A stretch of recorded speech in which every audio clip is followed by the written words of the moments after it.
வணக்கம். சங்கிகளின் ஆதரவாளன் கதிரேசன்.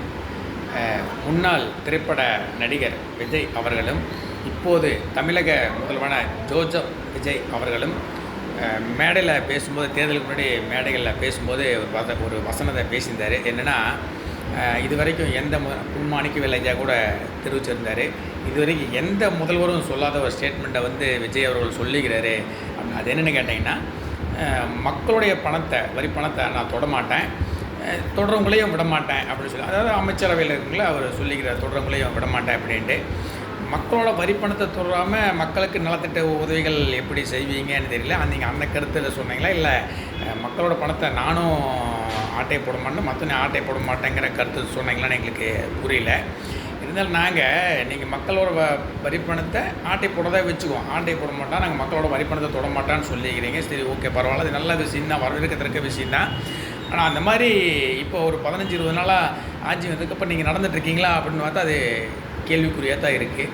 நீங்கள் சமீபத்தில் இப்போ மோடி அவர்களை சந்திக்கிறதுக்கு நீங்கள் தனி விமானத்தில் போனீங்க. அந்த தனி விமானம் யாரோட காசு? உங்களோட சொந்த காசில் போனீங்களா, இல்லை மக்களோட வரிப்பணத்தில் போனீங்களா? அது உங்கள் சொந்த காசு கிடையாது, மக்களோட வரிப்பணம் தான். அது மட்டும் இல்லாமல் உங்கள் கூட கூடி போன ஒரு 7-8 பேர்த்து நீங்கள் கூடி போயிருக்கீங்க. உங்களுடைய அரசாங்கம் உங்களுக்கு கொடுக்க பாதுகாப்பு அதிகாரிகள் அவங்கள விடுங்க, அவங்கள தவிர மீதி ஒரு 7-8 பேர் கூட்டிகிட்டு போனீங்க. அவங்கெல்லாம் 6. அவங்களுக்கும் கட்சிக்கு என்ன சம்மந்தம், அவங்களுக்கும் அரசாங்கத்துக்கு என்ன சம்மந்தம், அதை நீங்கள் தெளிவுபடுத்தணும். அந்த 7-8 பேர்த்து கூட்டிகிட்டு போனேன் தனிமான அவங்களுக்கான செலவு, அதை உங்கள் கை காசுன்னு செலவு பண்ணிங்களா? கிடையாதுல்ல, அரசு பணம் தான் செலவு பண்ணீங்க. அது மக்கள் வரி பணம் தானே. அப்புறம் ஆட்சிக்கு வர்றதுக்கு முன்னாடி மட்டும் வாயிலே பேசுனீங்க, மக்கள் பணத்தை தொடமாட்டேன், தொடரவங்களை விட மாட்டேன்னு சொன்னீங்க. இப்போ நீங்கள் பண்ணிக்கிறது என்ன காரியம்? அது உங்களுடைய அலங்கார, அதாவது என்ன, மேக்கப் மேன் முதற்கொண்டு நீங்கள் கூட்டிகிட்டு போயிருக்கீங்க. அப்புறம் இந்த ரெட்டியில் ஒரு 2-3 ரெட்டி பேர், ஜெகதீஷ் ரெட்டி, அவர் 2-3 ரெட்டி பேர் மாரிதாஸ் அவர்கள் சொன்னார். அது பேர் விளக்கம் ஆதாரத்தோடு சொன்னார். அவங்கள எவ்வளோ பெரிய திருடனுங்க அப்படிங்கும் முதற்கொண்டு மாரிதாஸ் அவர்கள் ஆதாரத்தோட வீடியோ போட்டுருந்தேன். அந்த வீடியோவே நான் பார்த்தேன். அவனுங்களெல்லாம் நீங்கள் மோடியை பிரதமரை பார்க்க கூட்டி போய்ங்க. அவங்களுக்கும் மோடியை சந்திக்கிறதுக்கு நீங்கள் போகிறதுக்கு என்ன சம்மந்தம்? எதுக்காக அவங்கள எல்லாம் நீங்கள் மோடி பார்க்குற கூட கூட்டிகிட்டு போனீங்க? நான் இப்படி பார்த்தா நீங்கள் அரசியல் அதிகாரிகளை, சம்மந்தப்பட்ட அதிகாரிகளை கூட்டிகிட்டு போயிருக்கணும், சம்மந்தப்பட்ட அமைச்சர்களை கூட்டிகிட்டு போயிருக்கணும். அவங்களெல்லாம் யாரையும் கூட்டிகிட்டு போகாமல் அரசாங்கத்துக்கும் உங்கள் டிவிக்கு கட்சிக்குமே சம்மந்தமில்லாத ஒரு சில உங்களெல்லாம் கூட்டிகிட்டு போயிருக்கீங்க. கூட்டிகிட்டு போனவங்க கூட பண்ணலாம், அது உங்கள் தனிப்பட்ட பிரச்சனை. நீங்கள் தனியாக போங்க, உங்கள் செலவில் நீங்கள் கூட்டிகிட்டு போங்க, யாரெல்லாம் கூட்டிகிட்டு போங்க, இன்னும் 10 பேர் கூட்டிகிட்டு போங்க, யாரும் கேட்க போகிறதில்ல.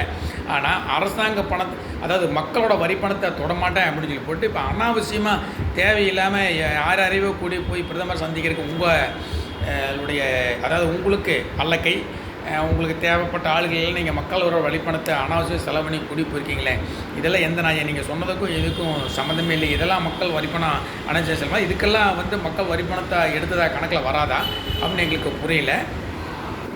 மக்கள் வரிப்பணத்தை தொடமாட்டேன், மக்கள் வரிப்பணத்தை தொடமாட்டான்னு சொல்லி போட்டு மக்கள் வரிப்பணத்தில் ஊழல் பண்ணுறவனை தான் கூட வச்சுருக்கீங்க.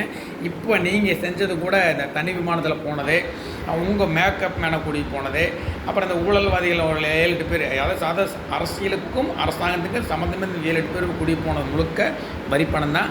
இங்கேயே நீங்கள் மக்களோட வரிப்பணத்தில் கை வச்சுட்டீங்க. ஜெய்ஹிந்த், வணக்கம்.